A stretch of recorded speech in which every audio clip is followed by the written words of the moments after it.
Hey folks, Jamie Lindell here. Today what we're going to do is go over some Damascus patterns. I'm going to do kind of an interesting one today, something that is a little different from what you might normally see out there. I'm basically going to be creating a spiral, which is going to be all squared off on the corners. So it's kind of going to look a lot like some of the Roman tiling that you might see in edge work and whatnot on some different Roman mosaics. And so that's exactly what this pattern is going to be. It's going to be it's intended to be then get tiled out and then put into a mosaic.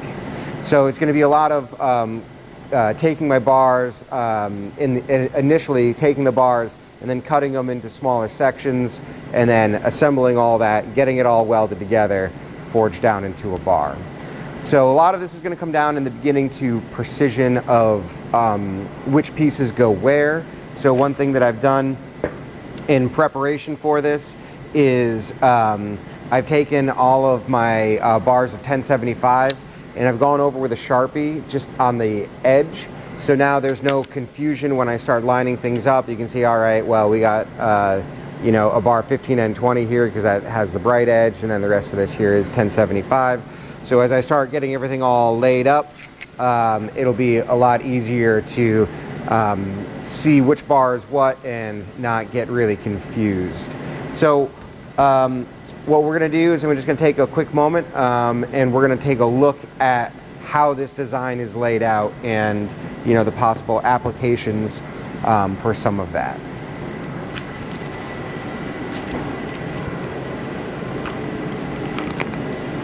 So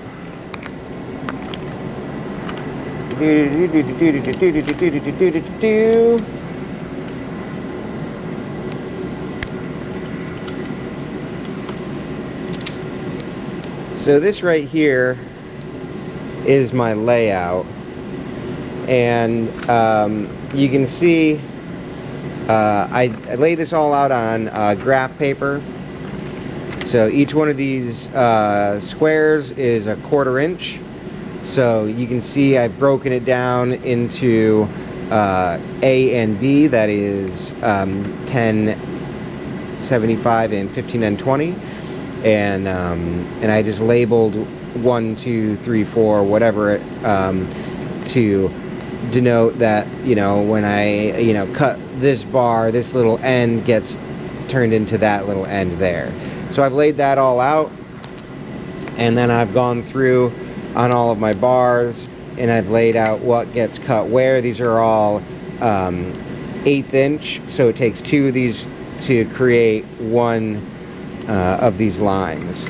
So you can see I've gone through and just laid them all out, and so now it's just going to be going through and cutting all that stuff on the bandsaw. So I'm going to go do that, and I'll be back in a minute, or several. Alright, so now we have all the pieces cut up. You can see that I went through and I labeled everything before I cut it up, so now I just need to arrange it into my pattern here. I'm just going to leave this as a close-up so you can kind of see. Pause the screen or whatever and take down all the sizes if this is a thing that you want to do for yourself. Alright, so now it's getting everything all arranged. We'll get into all this other crazy stuff in another video. Alright, so you can see that I got everything all stacked up now. It was a little bit tricky, I'm not going to lie. There was a little bit of finickiness going on there, but everything came together pretty well. Getting it stacked up, setting it up in the vise was really helpful.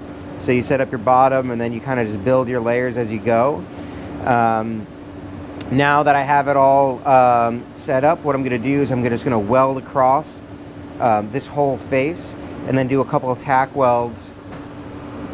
Let's see. So a couple of tack welds kind of going down the sides where I have these like 4 bars going across here. And then once I do that, I'll weld a handle coming off this end. Then we're going to go into the forge and get these welds set.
So I was being rather gentle with it there, and at this point I'm going to go in for another soak just to make sure that everything is closing up nicely, and if I have anything that's kind of questionable in there, that the other more soak time will help things kind of get cleared up.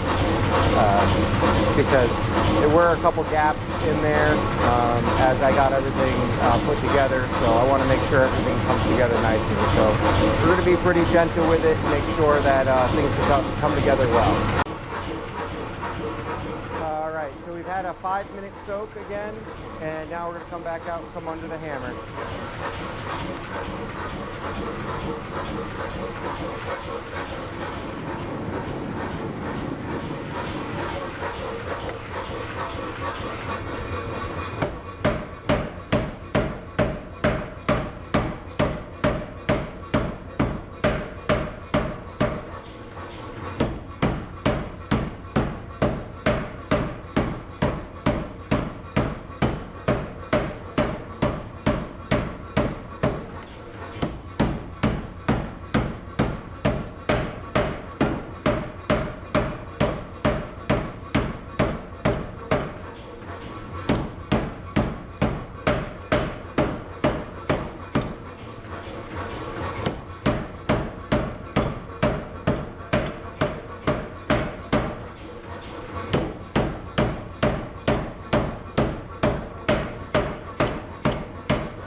So I have my bar all forged out.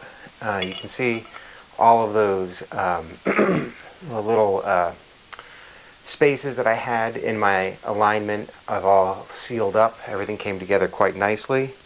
The pattern ended up coming out just a little bit on the distorted side, but I think that it adds some, pardon me, came out a little bit on the distorted side, but I feel like it adds some interesting character, and I think that it's darn close to what exactly what I wanted. You know, if I had spent a little bit more time making sure that I didn't have any of those gaps inside it, it would have come out much more square. But from here, you can see it's a very interesting element. This can then get repeated, so I can make C's. I could stack it this way with a bright line here and have a line with swirls coming off of it. There's a lot of different things that could be done with this element. I think I'm going to take this piece and I'm going to re-square it just to kind of see how this ends up moving, because that might be an interesting kind of element for a curved horn or something on a later design. This isn't going to get repeated, just boom, boom, boom, boom, boom. It's going to be part of something else. But it's just an interesting way of creating a very interesting element with only doing one welding cycle. So I have a huge bar of this now, so I can, as I go through and make other patterns, I can utilize this as an element as I move forward. So I hope you found this guy interesting, and we'll be seeing it pop up on later projects.